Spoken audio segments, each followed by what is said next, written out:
There he is. Great to see that man, Furkan Korkmaz, once again as the 76ers get set for the start of the second half of the year. Danny Green meaning business for the Sixers in the Windy City.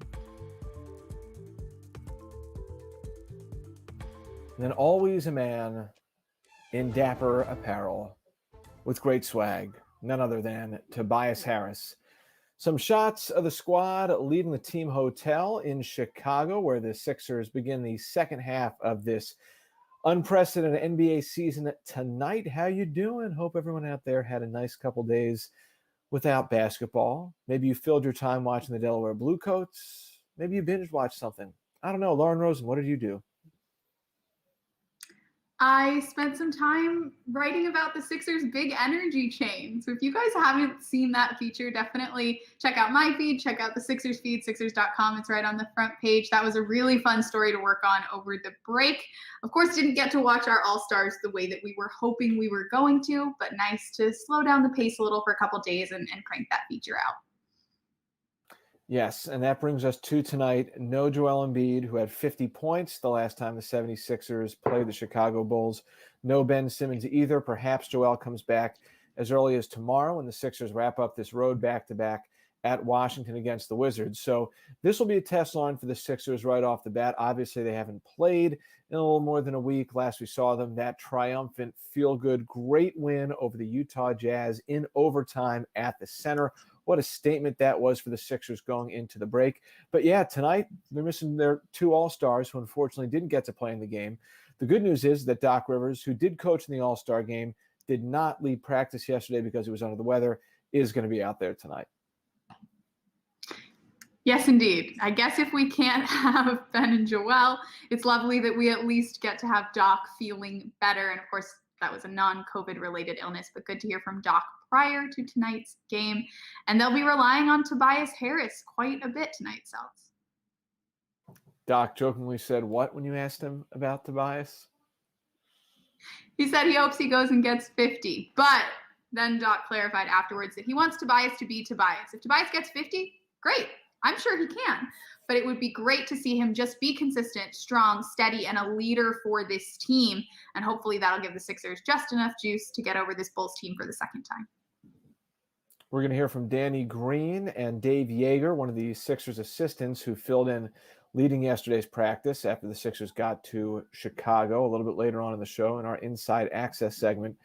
We got to start by celebrating. Let us celebrate. Let us take this opportunity to celebrate a great run by the Delaware Bluecoats. No, Lauren, they did not win the one-off G League championship game earlier today. It wrapped up moments ago. They lost the Lakeland Magic down in Orlando in the bubble. 97-78 shots just didn't fall for the guys in this game.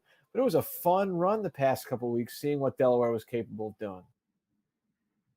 Yes, so much fun to watch those guys in the G League, in the Gubble, as they called the G League bubble. Cool to see Isaiah Joe spend some time there. Instead of getting a real all-star break, he went down there and he got reps, and he played excellent basketball, as did Paul Reed. Cool to get to know Rajon Tucker a bit. I hadn't really seen him play prior to this G League bubble run that I watched. So congratulations to the Bluecoats on a great season. Sad that it didn't quite end up the way that they wanted to, but getting to a championship, especially under these circumstances, is something to celebrate. First playoff run in franchise history for the Coats. Could not have captioned it better. Well done at Sixer Social. And yes, totally on point with the sentiment. Yeah, you're right, Lauren. It was awesome to see Isaiah Joe jump right into the fray. And I can't remember if we talked about this here on 7-6 Live Countdown presented by Tissot, or if we did it on a Mailbag Monday or a Friday Deep Dive with the podcast. But some fans had the question, well, why is it Isaiah Joe who's going, quote unquote, down? I think personally wrong usage of verbiage there, down to the G League. No, I thought it was a great sign for Isaiah that the Sixers wanted him to stay fresh, get some reps, make the most out of the All-Star break. And he ended up going, I think if I'm doing the math right, 15 for 38 from three for the games that he played in down there with the Coats. It was great. I think a great experience for him. And then Paul Reed, second to last pick in the draft, totally acquitted himself down there in Orlando and put himself, he could be the MVP of Orlando. Who knows? Yeah, Seltz, I like what you said about Isaiah. I got a lot of questions in my mentions as well about why Isaiah was going down to the G League, as they say. But this was an opportunity for him to get good reps. Isaiah Joe is, by every metric, still on this Sixers roster, still a part of this Sixers team. So cool to see him in the middle of a very congested, crazy first year in the NBA, go to the G League bubble, be successful, get good reps in, because we know how hard it is for rookies or guys that are sort of on the fringes of the rotation to get reps on a championship caliber team. And this Sixers team leading the East is certainly championship caliber this year. So cool to see him get that experience, but very much still on this Sixers roster. Let's get that clear. I think that when you try to contextualize, and this is going to be one of the focal points of our Friday deep dive that we release tomorrow, what makes for a successful G League season? Well, you want to develop some of your top guys. And clearly, even in a short month-long bubble, the Sixers accomplished that with Paul Reed, a two-way player, Rajon Tucker, who I'm excited to meet and get to know up at the Sixers level when he joins the team, the other two-way player, and Isaiah Joe. The Sixers developed these guys without question, and they show that they compete at an extremely high level in the G League. So now it's about further molding and refining some of those skills that stood out at the G League level and figure out how they can be applied in a productive way at a much higher level, which is the NBA. For sure, Selton. Look no further, again, something we're going to discuss on tomorrow's Friday Deep Dive, but look no further than a Shake Milton, a Danny Green, a Seth Curry, guys that are making major impacts on, like we've said, a championship caliber team who came up in the G League. This is a really successful program. We've seen it with Sixers. We've seen it with guys who have become Sixers. It's really cool to see guys start to find their footing in what the NBA is trying to make, if not the second best league in the world. Probably the second best league in the world, if you ask me. It's cool to see them get reps there and then be able to succeed in the best league in the world, the NBA. Couple quick shout outs before we wrap this segment focusing on the Blue Coats up. Larry Muley, president of the Blue Coats, been with them since they were the 87ers. Awesome job building up that whole thing down there. So great for him and his staff. Alex Yo, Matt Murphy doing everything, our content man in the bubble. Excellent job by Matt documenting everything that was taking place in the bubble. And then also Matt Lilly, the GM of the Coats, and Connor Johnson, the head coach of the Blue Coats. 6 years ago, Matt was video coordinator at a prep school in Baltimore, Maryland. Connor broke in 9 years ago as a graduate assistant for the Villanova Wildcats, and to see two sub-35-year-olds help take a team just to within a win of a title at the G League level, tremendous. So really happy for those guys. I know that, Lauren, you've gotten to know the whole crew in Delaware as well over the past couple seasons. Yes, indeed. It's been really cool to get to know that program, to spend time doing some of their broadcasts with DETV. Of course, missed getting to do that this year. So thanks to everybody that's putting those broadcasts on. You mentioned Matt Murphy. He's really doing it all down there. Shout out to that entire crew for making this team a championship caliber team. We have two championship caliber teams clearly right on our home front. Tremendous. All right, so the Sixers have a game tonight against the Chicago Bulls. Now time, Lauren, to really dive in and dissect. We didn't have a chance to do this too much before the break. This second half of the season for the 76ers, and it's coming fast and furious when you take a look at the immediate and long-term roads ahead for this team. 5 games in the next 7 days. Buckle up, drink your Red Bull, whatever it is else that you need to go the marathon endurance. There's going to be a lot of basketball up ahead.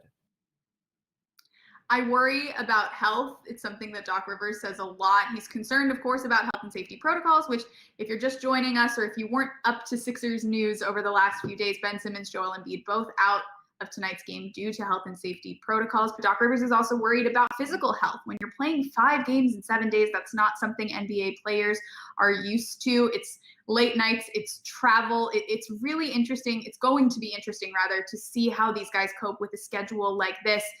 For you and I, Celts, for fans at home, it's pretty exciting to know that almost every night at this point we get to watch Sixers basketball for a team that's playing so well, or was playing so well up until the All-Star break. But you got to keep your fingers crossed for health, because that's the only really key concern when you look at a schedule like what the Sixers are about to face.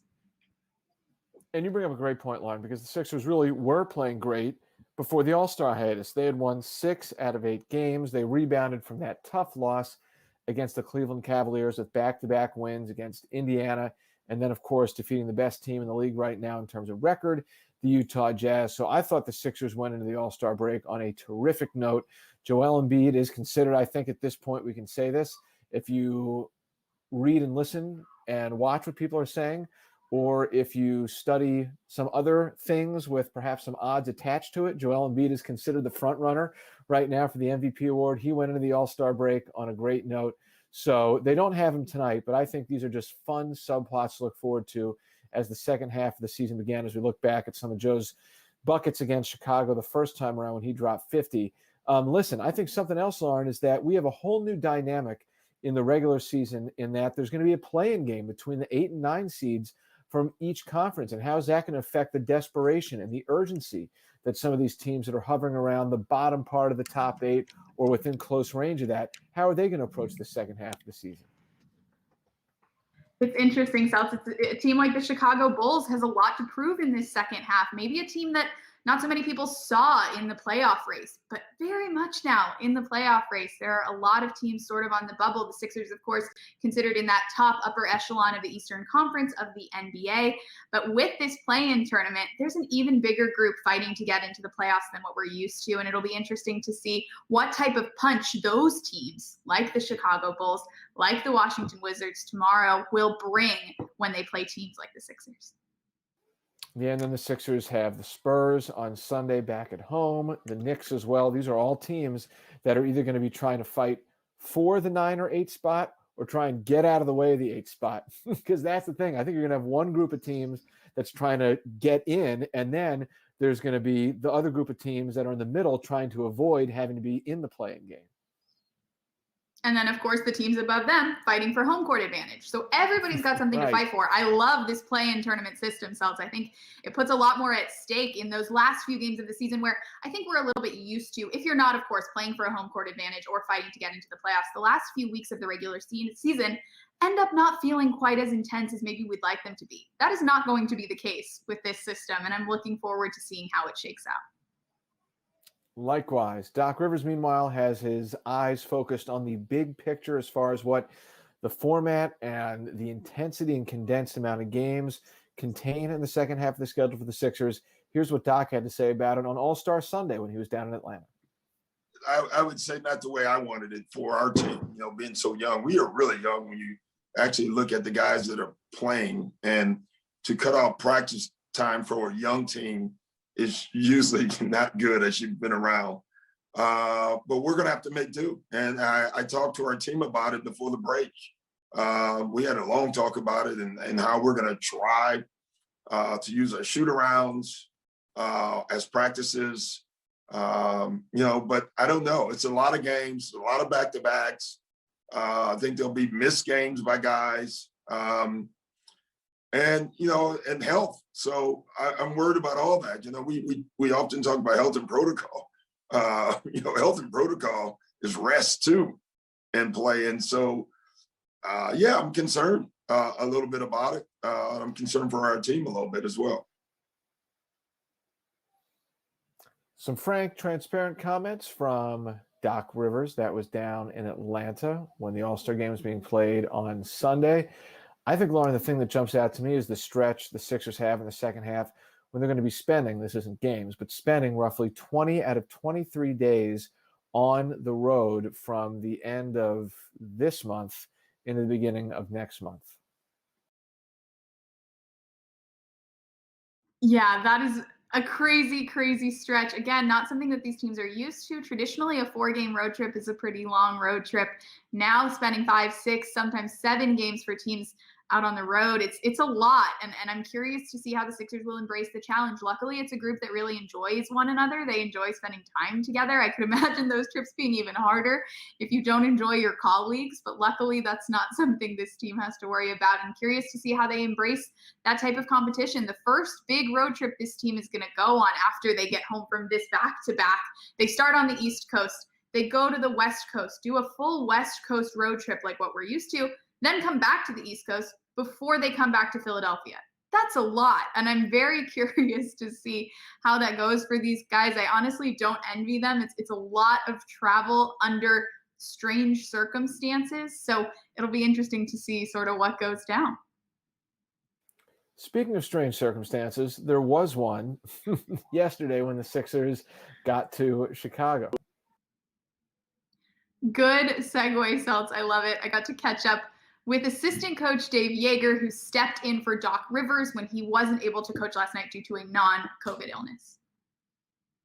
Tomorrow, the Bluecoats are playing for a G League championship. And aside from the guys that you've worked with, like Paul and Isaiah, how important is that program's success to you guys, and how much are you enjoying watching them succeed?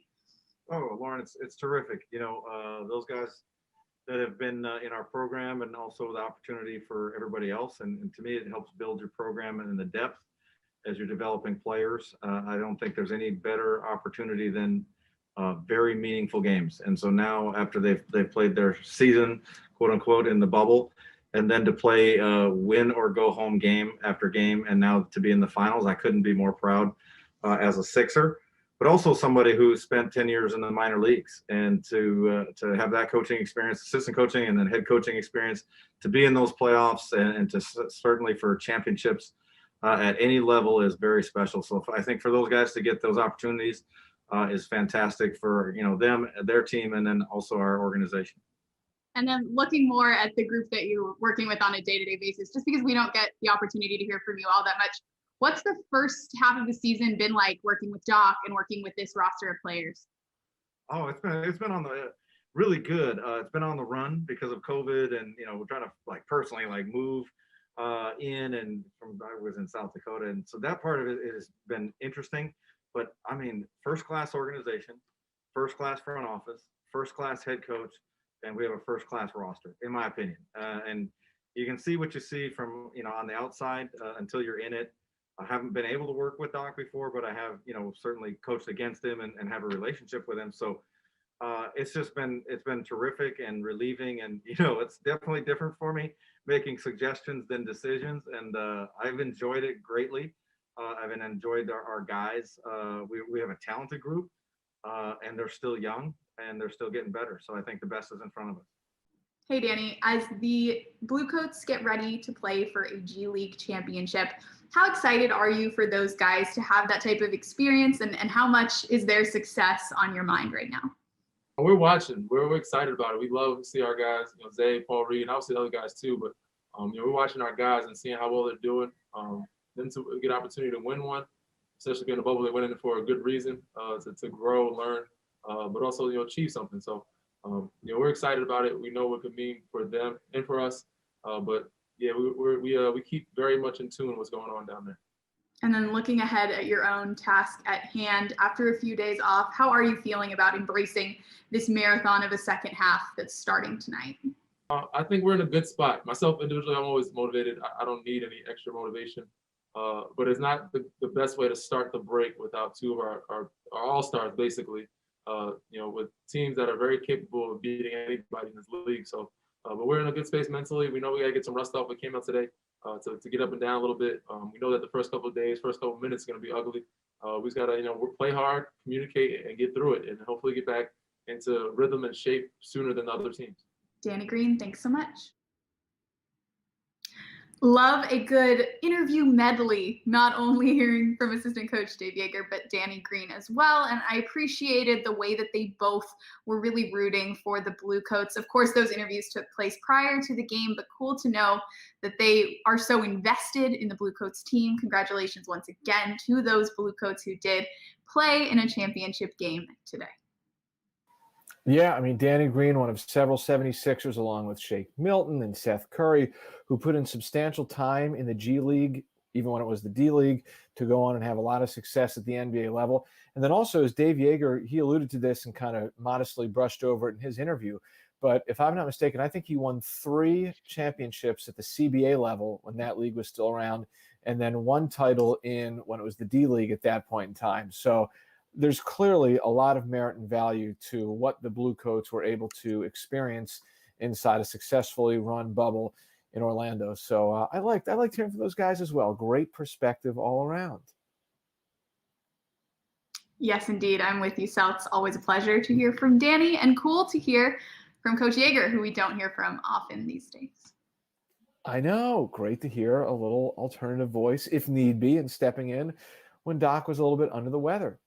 Doc is back at home in his stomping grounds, the native of Maywood, Illinois, just about 15 miles west of downtown Chicago. He is back in the Windy City 76ers taking on a Bulls team that tonight is just outside the top 8 by a half game. They trailed the Toronto Raptors, their 9th place in the East. They've missed the playoffs the last 3 years, trying to get back under first-year head coach Billy Donovan, and they have an all-star in Zach LaVine. We know that. We know how good he is. It was a great matchup between the Sixers and the Bulls the first time around. The 50-piece McNugget from Mr. Embiid, who's not playing tonight. So I think, Lauren, obviously it's going to be a challenge for the Sixers. We know Chicago is talented. It is a hungry young team, and I'm sure that they're going to have vengeance and revenge on their mind tonight. Yeah, they hung tight. Zach LaVine was pretty good despite some strong defense from Ben Simmons and Matisse Thybulle in this first matchup. Right on cue, Ryan Coletti, our superstar producer, shout out to you. But like you said, Celts, Joel Embiid was phenomenal in this game. The Sixers will have to do it without him tonight on the road. Here is LaVine taking it all the way from end to end. And of course, LaVine, a first-time All-Star this year. We got to see him show off on Sunday. It'll be an interesting matchup, Celtics. I'm curious to see who steps into the starting lineup. I'm curious to see how the Sixers respond to what should be a pretty hungry Chicago team that has shown some good stuff. But Joel, once again, was just so good in this first matchup with that career-high 50-point performance. We obviously take a look when Joel and Ben miss time as far as what that's going to do in terms of how the Sixers score the ball. You can't just snap your fingers and replace nearly 50 points a game combined between Joe and Ben. But I really do feel, and this is something that Doc Rivers talked about as well, defensively is where the Sixers, right, they're not going to be able to come up with 50 points out of the air. But if they can figure out how to lock down defensively, be as tight on that side of the floor as possible, they'll give themselves a shot because we know LaVine is very tough and difficult. We also know how vital Simmons and Embiid are to the Sixers on the defensive end. So I'd love to see the Sixers come out and do as best as they can defensively, which then I think in turn could give them a shot. You know, if they make some of their shots, they hit some threes, Tobias does his thing, then I think if the Sixers play good defense, they'll have a chance in this game. I agree with you, Celts. Big defensive opportunities, of course, for a guy like Danny Green, who's made a lot of his money in this league playing strong defense. A big opportunity for Matisse Thybulle, who guarded LaVine quite a bit and has guarded LaVine since their high school days. Fun fact there in that first game, that is. So expect to see a lot more of that matchup this evening. Plus, it's an opportunity for a guy like Tobias Harris or Shake Milton or Furkan Korkmaz, who have all expressed how much they focused on defense in the offseason to really show off the skills that they've developed. Because if they don't, like you said, Celts, this is a Sixers team that could be in a little bit of trouble absent two of what Doc Rivers says, 2 of the best 5 defenders in the NBA. Does that answer a question? Did we not debate that at one point before the break? Oh, it was the question in the Utah game. How many defenders in the NBA are going to be on the floor when the Sixers play the Jazz? Doc answered our question. He believes 2 of the top 5 at least. All right. I believe that's where we netted out as well, Celts. I think maybe pushing so top 4, top 3. But yeah, certainly 2 of the top 5 defenders in the league. We know Ben Simmons, Joel Embiid, both competing for that Defensive Player of the Year award. Ben Simmons might even be the favorite for that Defensive Player of the Year award. So look forward, of course, to getting both of them back in the next few games. There's no real silver lining when you have guys out due to health and safety protocols, but at least they got to spend some of those days in quarantine over the break. I don't know if that's any consolation to 2 guys that were hoping to appear in an all-star game, but at least they're not going to miss too many more games because of this protocol situation.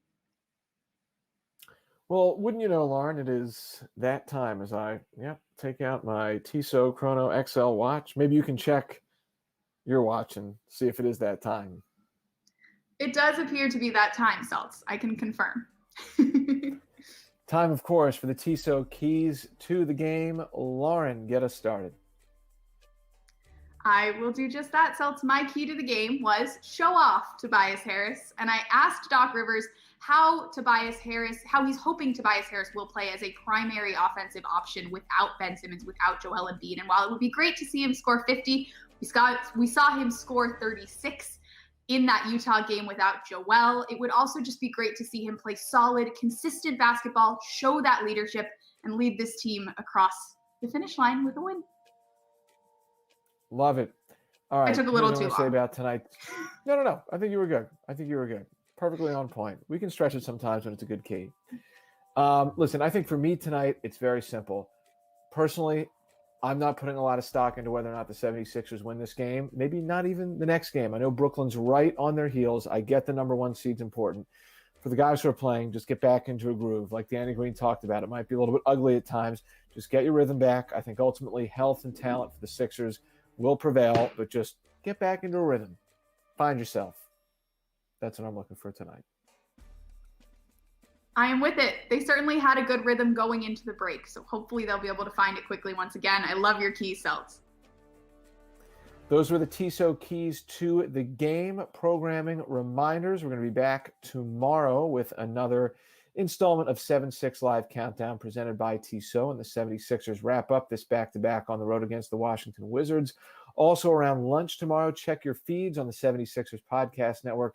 The latest episode of our deep dive with myself, Lauren, and Devon Givens from 97.5 The Fanatic. And of course, if you're on our other feed, get on that too for the scoop.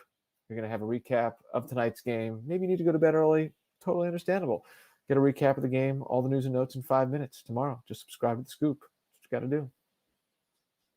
You got to do it. The Scoop, great podcast. I love participating in that podcast with you, and shout out to Matt Murphy as well. We haven't given Matt Murphy enough shout outs on 7-6 Live, so I think we got to sneak one in at the end. Shout-outs. Also, if you have 53 minutes, which I believe most folks that are still watching with us have 53 minutes, spend a few of them on the Good Vibes Only feature on Sixers.com. Yes. Learn about how the Sixers are celebrating post-game even during the COVID era. It's a feel-good story. It was a lot of fun to write, and I hope that you guys enjoy it.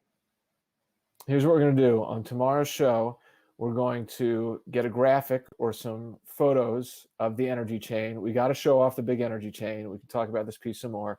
So tomorrow, we're going to talk more about the big energy chain. And I think maybe we'll try and get a debrief on Blue Coats from Matt Murphy. I think that's going to be our inside access. He doesn't know it yet, but if he's available, not doing everything, then we're going to try and get him. Love it. Thanks as always, Seltz. Alrighty, thank you to Ryan Coletti, Trevor Gaffney on the sticks. We'll talk to you tomorrow. Enjoy the game tonight. See you.